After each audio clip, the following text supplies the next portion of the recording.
অনেক অনেক দিন আগের কথা। এক গ্রামে ছিল এক বুড়ি। সে পান্তা ভাত খেতে খুব ভালোবাসতো। গ্রামের লোক তাকে পান্তা বুড়ি বলে ডাকতো। বুড়ি বেশি রাত পর্যন্ত জেগে থাকতে পারতো না, আর সে সুযোগে চোর এসে পান্তা বুড়ির ভাত চুরি করে খেয়ে যেত। সকালে ঘুম থেকে উঠে বুড়ি দেখতো তার পান্তা নেই। এতে বুড়ি খুব কষ্ট পায়। একদিন বুড়ির খুব রাগ হলো। পান্তা বুড়ি একটা পুকুরের ডাল দিয়ে যাচ্ছিল। একটা শিং মাছ বুড়িকে বলল, ও পান্তা বুড়ি, কোথায় যাচ্ছ? আর বলিস না ভাই, প্রতিদিন চোর এসে আমার পান্তা চুরি করে খেয়ে যায়। তাই রাজার কাছে নালিশ করতে যাচ্ছি। শোনো বুড়িমা, যদি কাজ না হয় তাহলে আমাকে তোমার বাড়িতে নিয়ে যেও, তোমার উপকার হবে।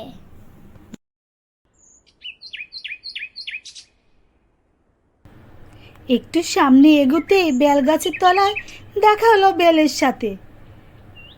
বেল বুড়িকে বলল, পান্তা বুড়ি কোথায় যাও? চোরে আমার পান্তা ভাত প্রতিদিন খেয়ে যায়, তাই যাচ্ছি রাজার কাছে নালিশ করার জন্য। সঠিক বিচার না পেলে তুমি আমার কাছে এসো, এতে তোমার ভালো হবে। বুড়ি বলল, আচ্ছা বাবা, ঠিক আছে।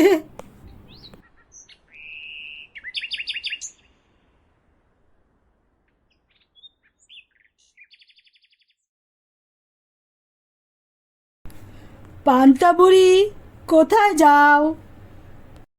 চোরে আমার পান্তা ভাত প্রতিদিন খেয়ে যায়, তাই যাচ্ছি রাজার কাছে নালিশ করার জন্য। গোবর বলল, সঠিক বিচার যদি না পাও তাহলে তুমি আমার কাছে চলে এসো, আমাকে তোমার সাথে তোমার বাড়িতে নিয়ে যেও। বুড়ি বলল, আচ্ছা বাবা, ঠিক আছে। আর বুড়ির সাথে দেখা হলো এক চাকর। পান্তা বুড়ি কোথায় যাও? চোরে প্রতিদিন আমার পান্তা এসে খেয়ে যায়, তাই যাচ্ছি রাজার দরবারে চোরের নামে নালিশ দেওয়ার জন্য। রাজার কাছে সঠিক বিচার না পেরে তুমি আমার কাছে এসো। বুড়ি হাঁটতে হাঁটতে রাজার দরবারে পৌঁছে গেল। কি হয়েছে বুড়িমা? হুজুর, এক চোর এসে প্রতিদিন আমার পান্তা ভাত খেয়ে যায়। বুড়িমা, তার যে অনেক কাজ, এখন আমি তোমার পান্তা চুরি বিচার করতে পারবো না। এ কথা শুনে বুড়ি রাজ দরবার থেকে মন খারাপ করে চলে আসলো। পথে আসতে মনে হলো তার চাকু, গোবর, শিং মাছ আর বেলের কথা। বুড়ি শিং মাছ, গোবর, বেল, চাকুকে তার সাথে করে বাড়িতে নিয়ে আসলো। বুড়ি শিং মাছকে রাখলো তার পান্তা ভাতে। ও বুড়ির মা, আমি বেল, তুমি আমাকে উনানের ভিতর রেখে দাও। আর বেলকে রাখলো গরম উনুনের ভেতরে।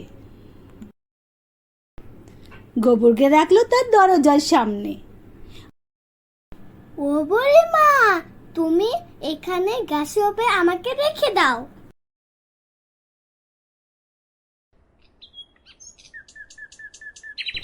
পান্তা বুড়ি সব ঘরের কাজ করে খাবার খেয়ে ঘুমিয়ে পড়ল।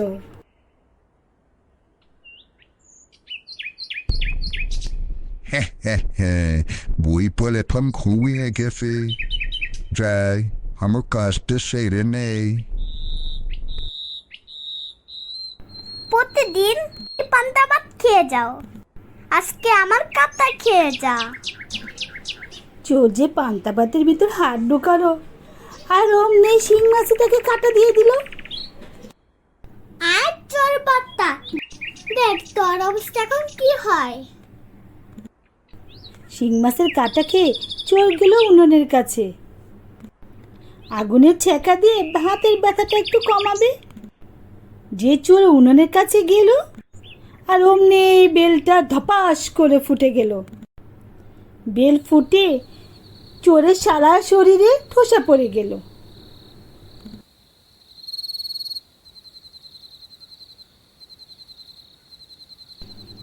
চোর ঘর থেকে দৌড়ে বের হওয়ার সময় দরজার মধ্যে রাখা গোবরে পিছল খেয়ে পড়ে গেল। চোরের পায়ে শরীরে গোবর মেখে গেল। পায়ের গোবর পরিষ্কার করার জন্য চোর গেল সেই গাছের কাছে।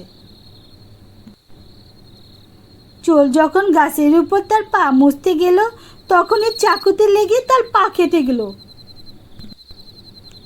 চোর ব্যথায় চিৎকার শুরু করলো। চোরের চিৎকার শুনে আশেপাশে সব লোক চলে আসলো।